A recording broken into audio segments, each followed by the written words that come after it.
அஸ்ஸலாமு அலைக்கும் வரஹ்மத்துல்லாஹி வபரகாத்துஹு. புகழ் அனைத்தும் இறைவன் ஒருவனுக்கே. அன்பிற்கினிய இஸ்லாமிய சொந்தங்களே, 9வது மாதத்தில் 266 நாளை கடந்து காசாவில் போர் நடைபெற்று கொண்டிருக்கிறது. அல்லாஹ் அந்த மக்களுக்கு வெற்றியை கொடுக்க வேண்டும், பைத்துல் முகத்தஸுடைய விடுதலையை விரைவாக்க வேண்டும், அந்த மக்களுக்கு எல்லா விதமான பாக்கியங்களையும் பலத்தையும் ஸ்திரத்தன்மையையும் அல்லாஹ் கொடுக்க வேண்டும் என்ற பிரார்த்தனையோடு ஆரம்பம் செய்கின்றேன். அன்பிற்குரியவர்களே, காசாவினுடைய போர், குறிப்பாக ஹமாஸ் இயக்கம் அமெரிக்காவினுடைய தேர்தல் பிரச்சாரத்தில் முக்கிய கருவுரலாக மாறியிருக்கிறது. நேற்று மிஸ்டர் பைடன் அண்ட் ட்ரம்ப் இருவரும் அந்த தேர்தல் சம்பந்தமாக ஒரு தொலைக்காட்சியில மாறி மாறி கருத்துக்களை பகிர்ந்து கொண்டனர், விவாதித்து ஒருவருக்கொருவர் விவாதம் செய்து கொண்டனர். அந்த விவாதத்திலே நடையழகன் பைடன் சொல்லும்போது சொல்கிறான், நான் ஒரு போர் நிறுத்த ஒப்பந்தத்தை தயாரித்து அதை இஸ்ரேலும் ஒப்புக்கொண்டு விட்டது, மற்ற மத்தியஸ்தர்களும் ஒப்புக்கொண்டு விட்டனர், நானும் ஒப்புக்கொண்டு விட்டேன், ஆனால் ஹமாஸ் மட்டும் ஒப்புக்கொள்ளவில்லை, அதனால தான் போர் தொடர்கிறது. போர் தொடர்வதற்கு காரணம் யார்தான்? ஹமாஸ் தான், நாங்க இல்லை என்று வல்லரசு தனது கையாளா, இது பொய்ங்கிறது வேற விஷயம், வல்லரசு தனது கையாளாகாத தனத்தை நேற்றைய விவாதத்தின் போது வெளிப்படுத்தி இருக்கிறது. இப்போ வல்லரசில் அமெரிக்காவை விட வலிமை வாய்ந்தது ஹமாஸ் என்று பைடனுடைய வாய்களிலேயே சொல்லக்கூடிய நிலை ஏற்பட்டிருக்கிறது.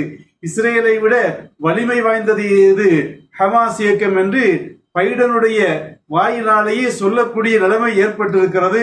அல்ஹம்துலில்லாஹ். அவன் சொல்வது உண்மை என்னாகா அது உண்மை இல்லை. போர் நிறுத்தத்தை யார் ஆதரிக்கிறாங்க? ஹமாஸ் ஆதரிக்கிறார்கள், எதிர்பார்க்கிறார்கள். அதாவது அவர்கள் சொல்லக்கூடிய நிபந்தனை கொண்டு அமெரிக்கா சொல்வது போலோ அல்லது இஸ்ரேல் சொல்வது போலோ எந்த நிபந்தனையும் இல்லாம நிபந்தனையற்ற போர் நிறுத்தத்திற்கு நாங்கள் தயார் இல்லை, நிபந்தனையோடு கூடியனாக முழுமையான போர் நிறுத்தம் வேணும், நாங்கள் சொல்லக்கூடிய விஷயங்கள்லாம் செய்து தரணும், இப்படி இருந்தா தான் அந்த போர் நிறுத்தத்துல பிரயோஜனம் இருக்க முடியும், இல்லைனாக்கா போரிட்டே நாங்கள் வென்று கொள்கிறோம் என்று ஹமாஸுடைய நிலைப்பாடாக இருக்கிறது. இது எப்படி இருந்தாலும் நேற்று அந்த விவாதத்தினுடைய முக்கிய பொருளாக ஹமாஸ் இயக்கம் மாறி இருப்பது உலக அரங்கிலே ஹமாஸினுடைய அந்த வலிமையை எடுத்து காட்டுவதாக அமைந்திருக்கிறது. அது மாதிரி அங்கே கடுமையான போர் தற்போதும் நடைபெற்று கொண்டிருக்கிறது.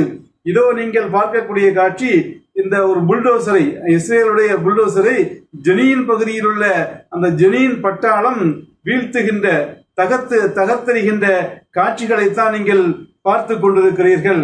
அன்பிற்குரியவர்களே, அது மாதிரி குதுஸ் படையணி வெளியிட்டிருக்கக்கூடிய ஒரு செய்தி குறிப்பில் இஸ்ரேல் ராணுவத்திற்கு சொந்தமான ஒரு கிடங்கை நாங்கள் கன்னி வெடிகளின் மூலமாக தகர்த்தெறிந்திருக்கிறோம் என்ற ஒரு செய்தியை சொல்லி இருக்கிறது. அது மாதிரி இஸ்ரேலினுடைய பேடனு கட்சி தலைவர் சொல்லும்போது சொல்றாரு, எங்களுடைய வீரர்கள் காசாவில் மனம் தளர்ந்து போயிருக்கிறார்கள், சோர்ந்து நிராசையாகி இருக்கிறார்கள், அவர்கள் வேட்டை களத்தினுடைய வாத்துகளை போன்று ஒரு களத்தில் இருந்து வாத்துகளை நிறுத்தி துப்பாக்கியை நோக்கி அந்த வாத்துகளை சுடுகின்ற பொழுது அந்த வாத்துகள் எந்த நிலையில இருக்குமோ அந்த நிலையில வேட்டை களத்து வாத்துகளை போன்று எங்களுடைய வீரர்கள் காசாவில் தவித்துக் கொண்டிருக்கிறார்கள் என்று இஸ்ரேலிய பேடனு கட்சியினுடைய தலைவர் அஹரனூத் பத்திரிகைக்கு அளித்த ஒரு பேட்டியில சொல்லி இருக்கிறார்கள். அது மாதிரி இதோ நீங்கள் பார்க்கக்கூடிய இந்த படம் என்பது இஸ்ரேலுடைய ஒரு முக்கிய சாலை, அங்கு பாலம் கட்டும் பணி நடந்து வருகிறது. அந்த பாலம் கட்டும் அந்த இரு மருங்கையும் மறித்து இஸ்ரேலியர்கள் போராடி கொண்டிருக்கிறார்கள். உடனடி போர் நிறுத்தம் தேவை, நமக்கும் தேவை, அதான் நம்ம விட அதிகமாக இருக்கு, யூதர்களுக்கு தேவைப்படுகிறது, போர் நிறுத்தம் தேவை. அது மாதிரி அந்த போர் நிறுத்த ஒப்பந்தத்தையும் இந்த கைதிகள் பரிமாற்ற ஒப்பந்தத்தையும் உடனடியாக இறுதி செய்து நடைமுறைக்கு கொண்டு வர வேண்டும் என்ற ஒரு விஷயத்தை வலியுறுத்தி போராடி கொண்டிருக்கிறார்கள். அது மாதிரி ஜெனீன் ஒரு முக்கிய போர்க்களமாக மாறி இருக்கிறது. எங்க இருக்குது? மேற்கு கரையில் இருக்குது.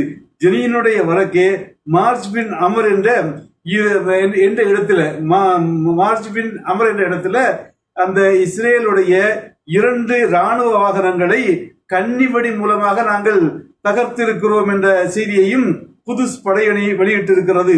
அது மாதிரி இந்த ஹவுத்திகளுடைய தலைவர் நேற்று வெளியிட்டிருக்கக்கூடிய ஒரு செய்தி குறிப்பில் இதற்கு முன்பு அமெரிக்காவினுடைய ஒரு விமானம் தாங்கி கப்பல் என்ன செய்யறாங்க ஹவுத்திகள் அட்டாக் செய்து அதை சேதப்படுத்தினார்கள். இப்போது அவர் தெளிவாக சொல்லி இருக்கிறாரு, செங்கடல்ல நுழையக்கூடிய எந்த போர் தாங்கி விமானம் தாங்கி கப்பலாக இருந்தாலும் அதை உடனடியாக எங்களுடைய நவீன அதாவது டெவலப் செய்யப்பட்ட நவீன ஏவுகணைகளின் மூலமாக தகர்ப்போம்.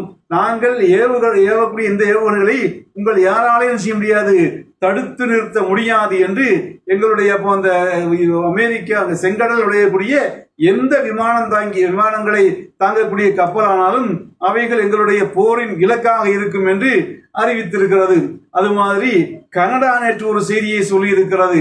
1967 போர்ல இஸ்ரேல் பல அரபு நிலங்களை ஆக்கிரமித்தது. இன்னும் அந்த அரபு நிலங்களின் மீது தங்களுடைய ஆதிக்கம் இருப்பதாக சொல்லிக் கொள்கிறது, தங்களுடைய ஆளுகையின் கீழ் அது இருப்பதாக சொல்லிக் கொள்கிறது. இதை பற்றி கனடாவுடைய வெளியுறவுத்துறை அமைச்சர் சொல்கின்ற பொழுது 1967 போரின் போது இஸ்ரேல் ஆக்கிரமித்த எந்த பகுதிகளையும் இஸ்ரேலின் பகுதிகளாக நாங்கள் ஒப்புக்கொள்ள மாட்டோம். அது பலஸ்தீனத்தின் பகுதிகள் அல்லது எந்த நாட்டிடமிருந்து ஆக்கிரமித்ததோ அந்த நாட்டினுடைய பகுதிகள் என்று அந்த பகுதிகளாகத்தான் நாங்கள் அங்கீகரிப்போம் என்று கனடா அறிவித்திருக்கிறது. அது மாதிரி இதோ நீங்கள் பார்க்கக்கூடிய இந்த வீடியோ அந்த இஸ்ரேலுடைய பிரதமர் நெத்தனியாஹு இருக்கானா இல்லையா, அவனுடைய வீடு இஸ்ரேல்ல கைசரியாவில் இருக்குது.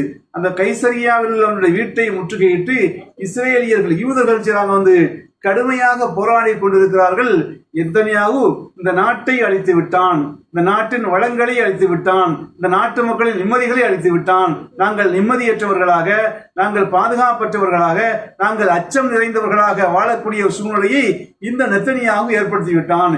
எனவே நெத்தனியாஹு பதவியை விட்டு உடனடியாக விலக வேண்டும், அடுத்த தேர்தலை உடனடியாக நடத்த வேண்டும் என்பதை வலியுறுத்தி நெத்தனியாஹுனுடைய வீட்டிற்கு முன்னால கடுமையான போராட்டங்களை இஸ்ரவேலியர்கள் முன்னெடுத்து வருகிறார்கள். அது மாதிரி இன்னும் பல விஷயங்கள். காலந்த் என்பவன் அமெரிக்காவுடைய பாதுகாப்பு அந்த இஸ்ரேலுடைய பாதுகாப்புத்துறை அமைச்சராக இருக்கக்கூடிய காலந்த் என்பவன் எங்க சொன்னா அமெரிக்காவுக்கு சென்ன இதுக்கு ஆயுதம் பிச்சை எடுப்பதற்காக வேண்டி காசாவை அழித்தாகிவிட்டது, எஞ்சி இருக்கக்கூடியதையும் அழிச்சிடணுங்கிறதுக்காக வேண்டி ஆயுதம் பிச்சை கேட்பதற்காக வேண்டி எங்க போயிருக்கிறான், அமெரிக்காவுக்கு போயிருக்கிறான். அவன் வாஷிங்டன் நகருக்குள்ள அந்த அமெரிக்க அபிஷியல்களை அதிகாரிகளை சந்தித்து விட்டு வெளியே வருகின்ற பொழுது அங்கு ஒன்று கூடிய மக்கள் ஒன்று கூடி இந்த காலந்தை நோக்கி சொன்னார்கள், நீ எந்த துணிச்சலில் இந்த நகரத்துக்குள் நுழைந்தாய், நீ கொலைகாரன், நீ போர் குற்றவாளி, உன்னுடைய 2 கரங்களும் பலஸ்தீனிய குழந்தைகளின் இரத்தங்களால நனைந்திருக்கிறது.